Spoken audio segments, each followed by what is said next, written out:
Hello guys, स्वागत है आपका एक नई वीडियो में। आज के इस वीडियो में आपको बताने वाला हूं एक नए जॉब वैकेंसी के नोटिफिकेशन के बारे में। एक नया भर्ती नोटिफिकेशन जो है वो जारी किया जा चुका है। ये भर्ती नोटिफिकेशन जारी किया गया है इंडियन एयरफोर्स की तरफ से, और ये कोई अग्निवीर भर्ती नहीं है, एक परमानेंट भर्ती है इंडियन एयरफोर्स की। तो इसकी पूरी जानकारी के लिए इस वीडियो में अंत तक बने रहिएगा। चैनल पे नए हैं तो चैनल को आज ही सब्सक्राइब कर लें और बेल आइकन भी प्रेस कर दें, ताकि इस तरह की ऑल इंडिया वैकेंसीज़ की जानकारी आपको रोज़ाना मिल सके। तो अभी चैनल पे जाइए और सब्सक्राइब कीजिए। साथ ही साथ आप हमारा टेलीग्राम चैनल भी ज्वाइन कर सकते हैं। ट्रेंडिंग रोजगार सर्च करना है टेलीग्राम पे, और सारी जो पीडीएफ नोटिफिकेशंस होती हैं all India government jobs updates की, वो वहाँ से आपको मिल सकती हैं। तो इसके लिए अभी हमारे ट्रेंडिंग रोजगार चैनल को टेलीग्राम पे भी फॉलो कर लीजिए। शुरुआत करते हैं इस वीडियो की। तो यहाँ पे आप देख पा रहे होंगे इंडियन एयरफोर्स का ये नोटिफिकेशन है। इस नोटिफिकेशन को मैं बता दूं आपको, इसको आप अगर डाउनलोड करना चाहते हैं तो इस वीडियो के डिस्क्रिप्शन में जाइए, हमारी वेबसाइट का लिंक है, वहाँ पे जाके आप डायरेक्टली इस एप्लीकेशन फॉर्म की नोटिफिकेशन और एप्लीकेशन फॉर्म को अगर आप भरना चाहते हैं तो उसका लिंक भी आपको हमारी वेबसाइट पे ही डायरेक्ट मिल जाएगा, जहाँ से आप डायरेक्ट अपना एप्लीकेशन फॉर्म भर सकते हैं। इसमें बता दूं आपको, इंडियन एयरफोर्स की ये परमानेंट भर्ती है जिसमें परमानेंट जॉब रहेगी आपकी। इसके लिए सिर्फ और सिर्फ जो मेल कैंडिडेट हैं वही एप्लीकेशन फॉर्म भर सकते हैं। तो एक चीज़ नोट कीजिएगा, सिर्फ और सिर्फ मेल कैंडिडेट ही इस एप्लीकेशन फॉर्म को भर सकते हैं। एयरमैन की ये भर्ती है। ग्रुप बाय ट्रेड में नॉन टेक्निकल ट्रेड होता है ये, जिसमें ट्रेड की बात करें तो मेडिकल असिस्टेंट में आपकी ये भर्ती जो है की जाएगी। इनटेक है 2/2026। एप्लीकेशन फॉर्म भरना आज से शुरू हो रहे हैं, यानी कि 11 जुलाई 2025 से, और लास्ट डेट है एप्लीकेशन फॉर्म को जमा करने की 31 जुलाई 2025। इसमें एग्जामिनेशन कब होगा आपका? एग्जामिनेशन होगा 25 सितंबर 2025 से। अब इसमें बात करें अदर इंस्ट्रक्शंस की, क्या क्या इसमें इंपॉर्टेंट चीज़ें जो हैं आपको पता होनी चाहिए। तो सबसे पहली चीज़, या तो आप जो मैंने लिंक बताया इस वीडियो के डिस्क्रिप्शन में, वहाँ से जाके एप्लीकेशन फॉर्म भर लीजिएगा, या फिर आप अपने आप से फॉर्म नहीं भरना चाहते हैं तो आप हमें भी अपनी डिटेल्स जो है वो सेंड कर सकते हैं। हमारा व्हाट्सएप नंबर इस वीडियो के डिस्क्रिप्शन है, वहाँ पे डिटेल सेंड करके आप एप्लीकेशन फॉर्म भरवा सकते हैं। अपने आप से भर रहे हैं तो इनका लिंक मैं बता देता हूँ, जो डायरेक्ट लिंक होता है airmanselection.cdac.in, ये वेबसाइट है इनकी, जहाँ से आप एप्लीकेशन फॉर्म जो है इसका भर पाएंगे। अब इसके लिए बात करें कि आपकी यहाँ पे क्वालिफिकेशन कितनी होनी चाहिए। तो क्वालिफिकेशन की अगर बात करें तो मेडिकल असिस्टेंट जो ट्रेड है, यहाँ पे अगर आप 12th पास हैं तब भी आप एप्लीकेशन फॉर्म भर सकते हैं। अगर आपने डिप्लोमा या बीएससी किया है तब भी आप फॉर्म भर सकते हैं, या फिर किसी ने वोकेशनल कोर्स किया है वो भी यहाँ फॉर्म जो है वो भर सकता है। तो यहाँ पे बात करें, सबसे पहले आपकी डेट ऑफ बर्थ कितनी होनी चाहिए। तो अगर कोई ऐसा कैंडिडेट है जो 12th पास है, जो अप्लाई कर रहा है इस ट्रेड के लिए, उनकी डेट ऑफ बर्थ होनी चाहिए 2 जुलाई 2005 से लेके 2 जुलाई 2009 के बीच में।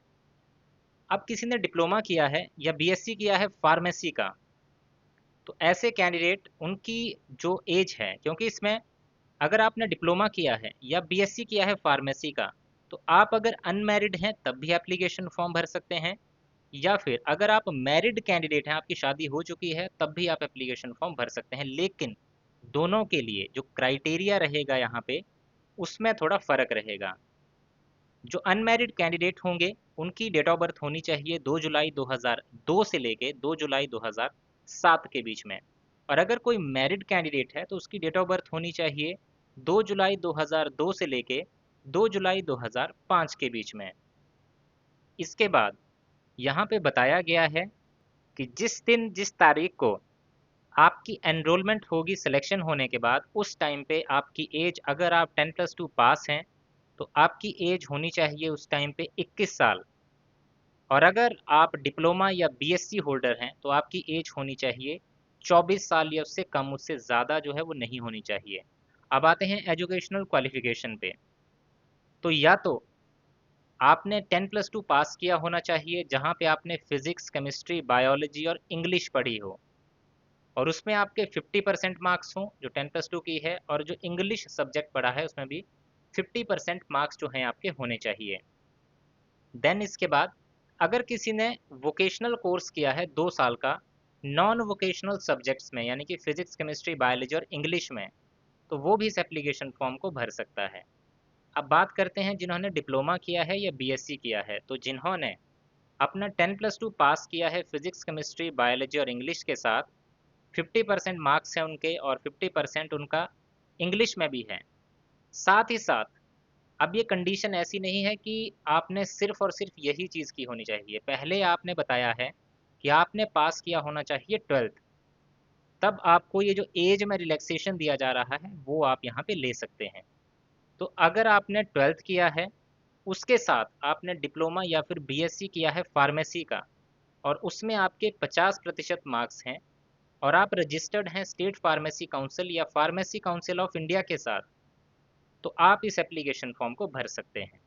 तो दो तरह की क्वालिफिकेशन है, दो तरह का एज क्राइटेरिया यहाँ पे बताया गया है, जो मैंने आपको बता दिया है कि अगर आपने सिर्फ 12th क्लास पास किया है या आप वोकेशनल कोर्स के बेसिस पे जा रहे हैं, तो आपकी एज, डेट ऑफ बर्थ मैंने बता दी है।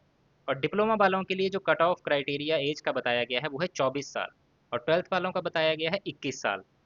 तो यहाँ पे रिलैक्सेशन इसलिए दी जा रही है क्योंकि आपने वैसी क्वालिफिकेशन की होगी।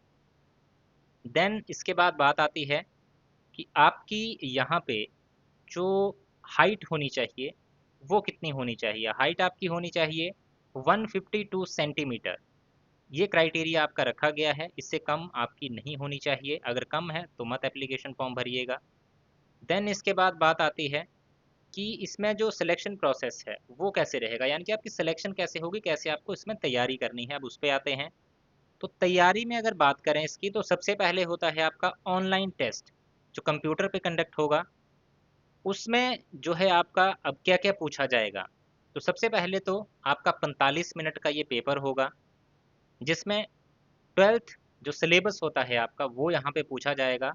और कौन कौन से यहाँ पे सब्जेक्ट पूछे जाएंगे, तो एक होगा इंग्लिश, दूसरा होगा रीजनिंग एंड जनरल अवेयरनेस। हर एक क्वेश्चन 1 नंबर का रहेगा, नेगेटिव मार्किंग होगी अगर आप रॉन्ग आंसर टिक करते हैं।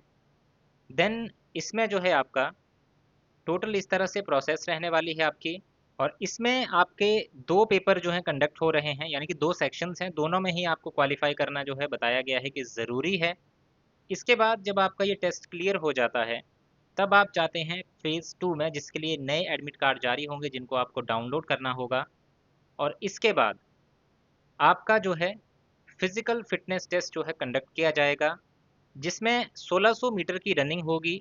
अगर आपकी एज, यानी कि मैं सीधा बता देता हूँ, अगर आप 12th पास के बेसिस पे जा रहे हैं तो आपको 7 मिनट का टाइम मिलेगा।